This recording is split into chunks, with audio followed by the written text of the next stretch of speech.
परम आदरणीय सम्माननीय ग्राम बैकुंठपुर की इस पावन धरती पर उपस्थित सभी वरिष्ठ जनता जनार्दनगढ़, आप लोगों को दूधनाथ वर्मा का सादर प्रणाम और हमारे पूरे वर्मा परिवार की तरफ से आप सभी ग्रामवासियों को होली एवं ईद उल फित्र की हार्दिक शुभकामनाएं। हम आप लोगों को इस वीडियो के माध्यम से कुछ जानकारी देना चाहते हैं और इसके बदले में आपका सुझाव जानना चाहते हैं, जो आप हमें कमेंट बॉक्स के माध्यम से दे सकते हैं। और जो हम आपको सुझाव देने जा रहे हैं, जो अपने विचार रखने जा रहे हैं, उस विचार के माध्यम से किसी जाति, किसी धर्म, किसी की ज्ञानता को ठेस पहुंचाना नहीं है, बशर्ते एक हमारा एक विचार है आप लोग के समक्ष रखना चाहते हैं, जिस पे आप थोड़ा सा आप लोगों को विचार करना है। इसके उपरांत भी अगर हमसे कोई गलती हो जाए तो अपना छोटा बेटा समझ करके, अपना मित्र दोस्त समझ के हमें क्षमा कीजिएगा। अपना विचार रखना चाहते हैं आपके समक्ष। अपने विचार के साथ साथ भारत सरकार की जो योजना है ग्राम पंचायतों में, इसके साथ हम इनके बारे में भी बताएंगे आप लोगों को। हमारे देश की कुल 70% आबादी गांव में निवास करती है। हमारे पूरे देश में लगभग 2,39,000 ग्राम पंचायत हैं।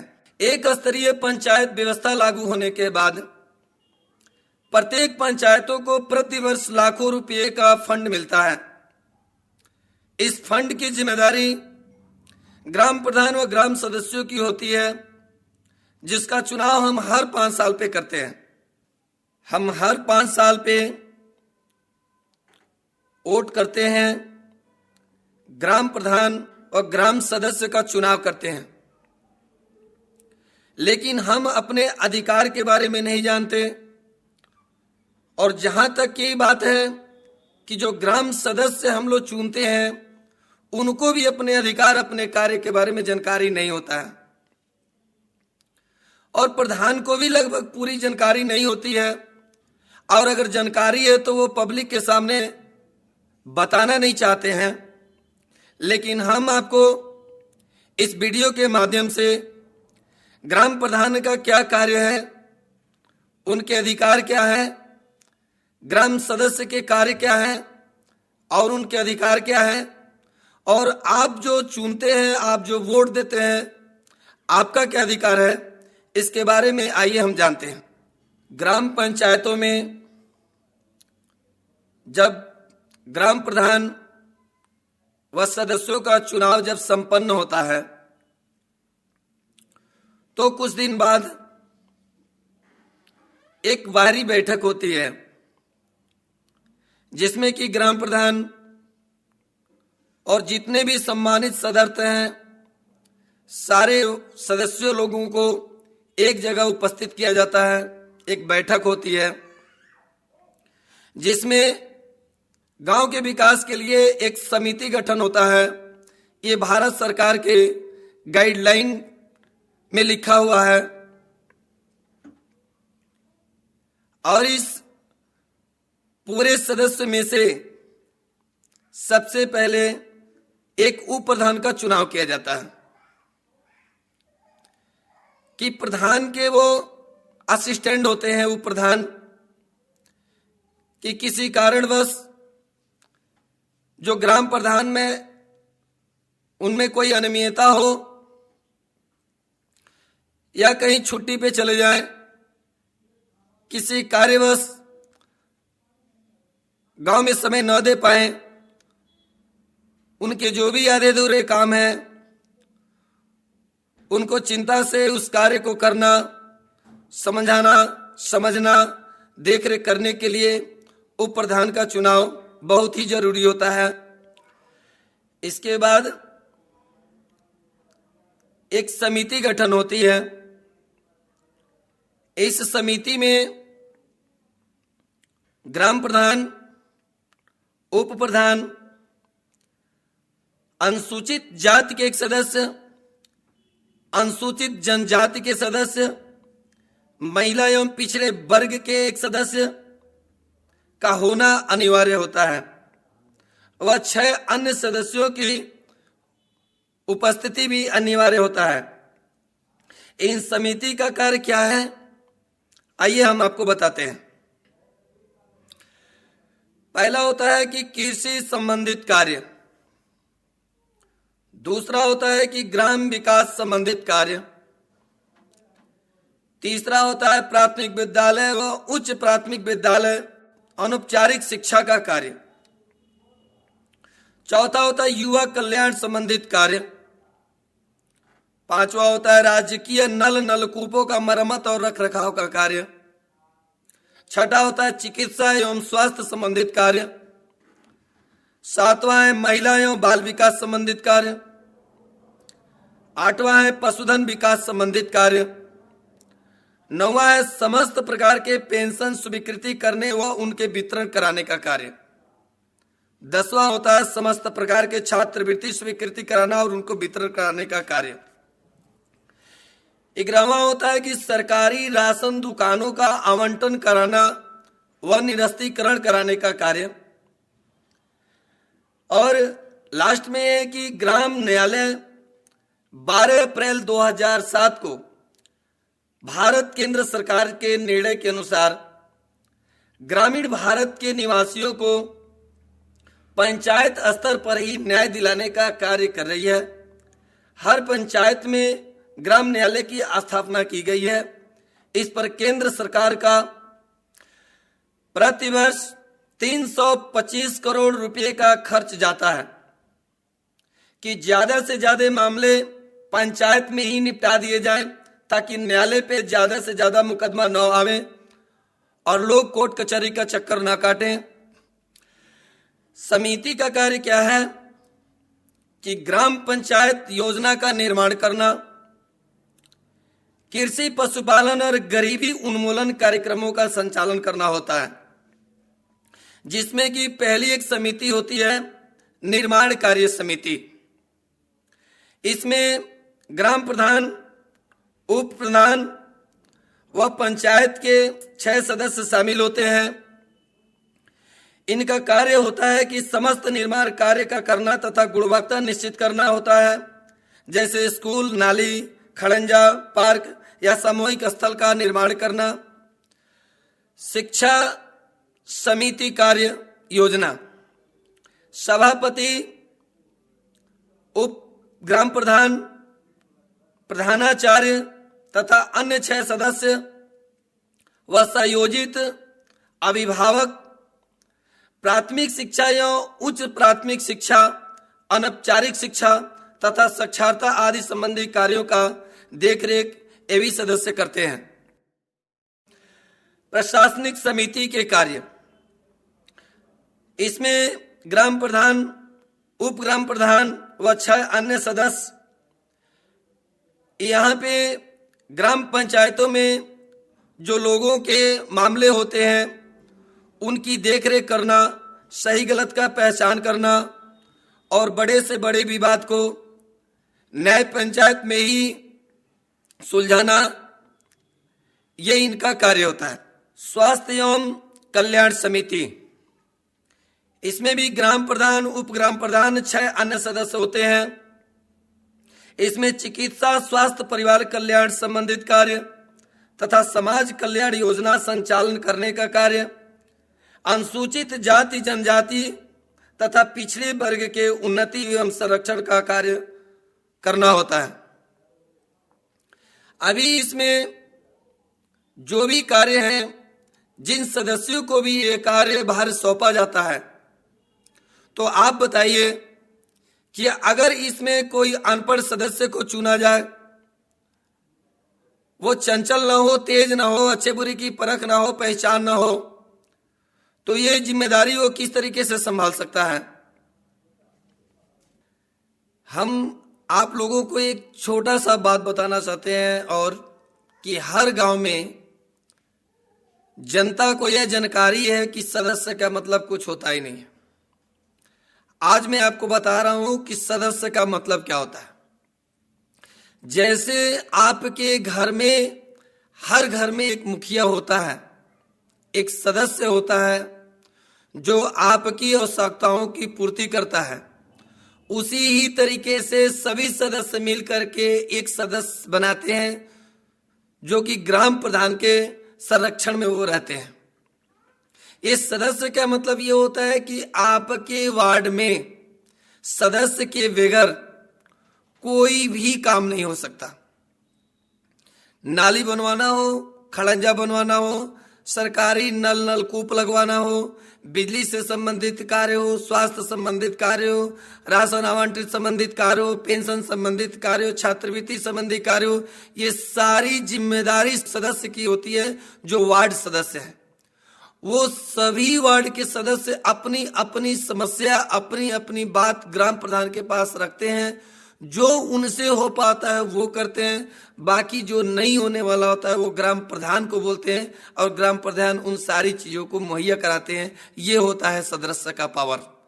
बेगर उस वार्ड में बेगर सदस्य का एक पत्ता भी नहीं हिल सकता। अगर ये एक्टिव सदस्य हो तो उस गांव में जितने भी प्रकार के कार्य योजना आएंगे वो पूरा का पूरा संपूर्ण 100% अधिकार होता है कि वही ग्राम सदस्य उस कार्य को अंजाम दे, वही कराए, उसकी गुणवत्ता की जांच परीक्षा स्वयं वही कराए। ये है सदस्य का पावर। तो आप लोग आज अपने दिमाग से इस मानसिकता को निकाल दीजिए कि सदस्य का कोई पावर नहीं होता है। सदस्य के माध्यम से जो भी इस गांव, इस अपने वार्ड में जो भी कमियां हैं, उन सारी कमियों की पूर्ति वार्ड सदस्य ही करता है, प्रधान तो बाद में करते हैं। तो इसलिए आप अच्छे सदस्य को चुनिए कि मजबूत हो। आपसे आपका जो भी कार्य है उस वार्ड में, उस वार्ड को जो भी आप समस्या सदस्य के सामने रखें, वो सदस्य बखूबी निभा सके और उस कार्य को सफलतापूर्वक अंजाम दे सके और प्रधान से या अपने ब्लॉक स्तर से अपने अधिकार को स्वेच्छा रूप से अपने वार्ड के जनता में वितरित कर सके। ऐसे सदस्य का चुनाव होना चाहिए।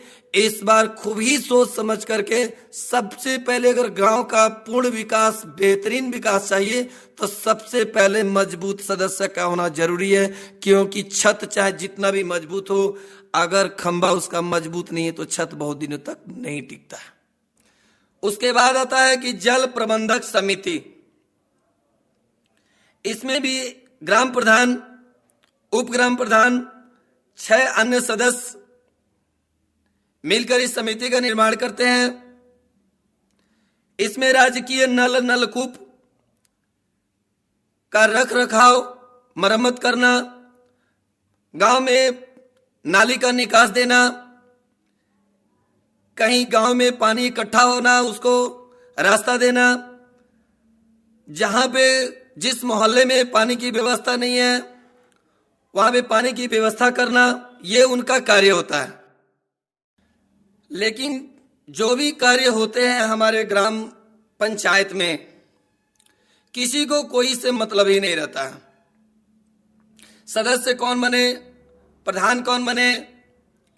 हमारे देश की जनता का क्या हाल है कि हमारे इस देश में, हमारे इस ग्राम में राजा कोई भी बने, राजा राम बने या रावण बने, जनता तो बेचारी सीता है। अगर रावण राजा हुए तो सीता को वन से हरण कर लिया जाएगा,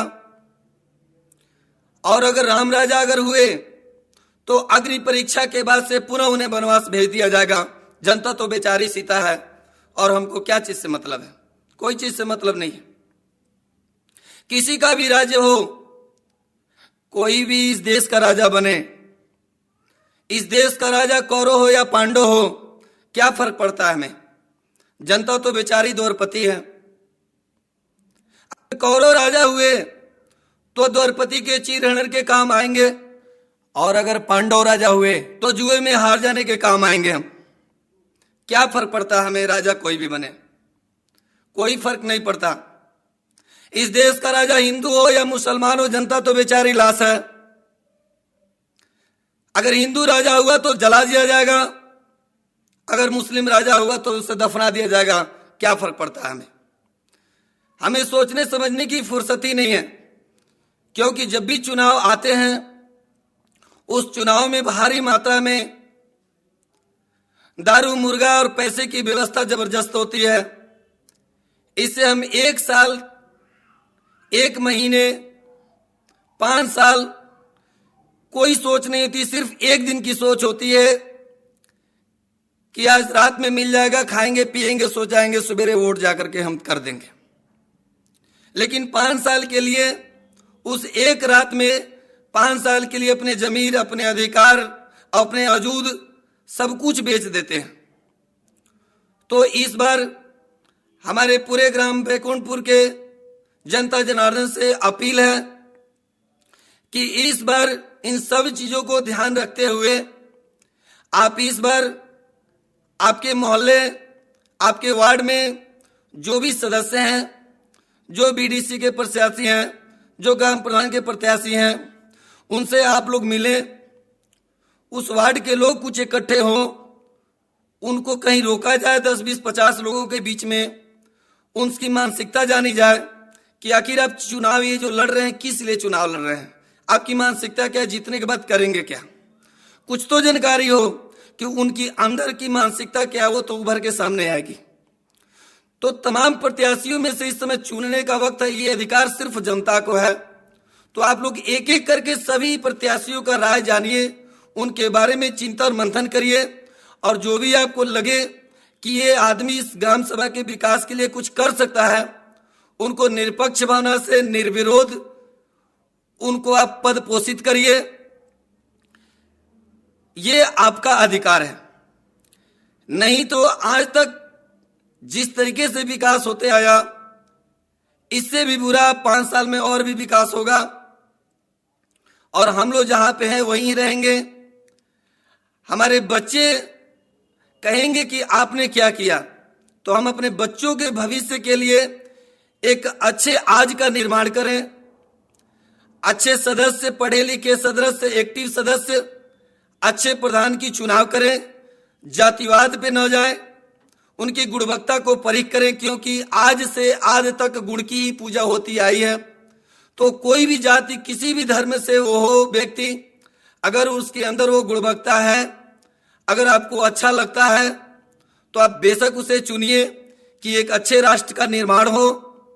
क्योंकि देखिए, हम लोग बहुत छोटे हैं, हमारे छोटे छोटे कई घर मिला के एक मोहल्ले का निर्माण होता है, कई छोटे छोटे मोहल्ले को मिलाकर एक वार्ड का निर्माण होता है, और कई वार्ड को मिलाकर के एक गांव का निर्माण होता है। सोचिएगा इस बात को। और कई गांव को मिलाकर के एक न्याय पंचायत का निर्माण होता है, और कई न्याय पंचायत को मिलाकर के एक ब्लॉक का निर्माण होता है। कई ब्लॉक को मिलाकर के एक मंडल का आविष्कार होता है, और कई मंडल मिलाकर के एक प्रदेश बनता है, और कई प्रदेश मिलाकर के एक देश बनता है। तो शुरुआत ये देश से कंट्री, पूरी दुनिया स्टार्ट कहां से हुई? एक छोटे से घर से। तो आप अपना कीमत समझिए, आप अपनी ताकत को समझिए, अपनी पावर को समझिए। आपके बगैर कुछ भी नहीं हो सकता।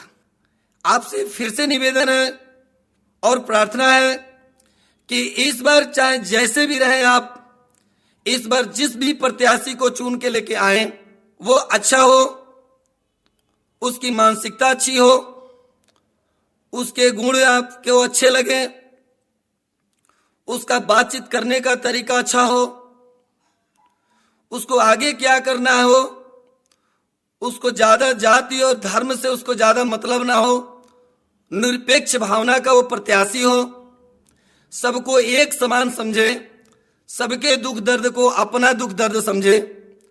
ऐसे प्रत्याशी को इस बार आपको चुनाव करना है।